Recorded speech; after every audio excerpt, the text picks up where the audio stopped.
এই হাদিস হইলে মুসলিম শরীফ আর মুসলিম শরীফে দুই নম্বরে আসছে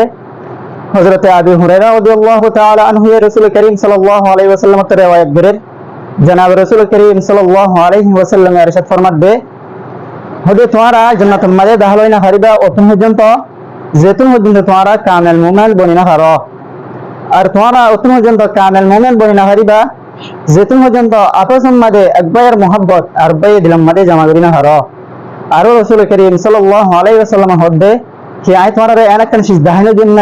জিয়ান গরনের দ্বারা তোমরা আপসম মাদে মোহাব্বত জিয়ান আছে আনা জামা করি হারো ইয়ান হলি আনা তোমরা আপসম মাদে সালামরে বেশি দাও এত আল্লাহ বলে আরাতুন আপসম মাদে সালামরে বেশি দিয়া হইবে যদি সারা সালামরে বেশি দিয়ে দিলে মোহাব্বত জিয়ান আছে আনা জামা করি হজ্জ আর মোহাব্বত জিয়ান আছে আনা জামা করি হজ্জ দিলে আরা কামেল মুমিন বনি হারিও আর যদি সারা কামেল মুমিন বনি হজ্জ দিলে জান্নাতের মুস্তাহিক বনি হারিও হেতাবারে আল্লাহ সুবহানাহু ওয়া তাআলা ইয়াহিদ দনারে দুনিয়াতুন জান্নাতের মুস্তাহিক বনি যাব আল্লাহ তৌফিক আনায়াত ফরমা। আসসালামু আলাইকুম ওয়া রাহমাতুল্লাহি ওয়া বারাকাতুহু।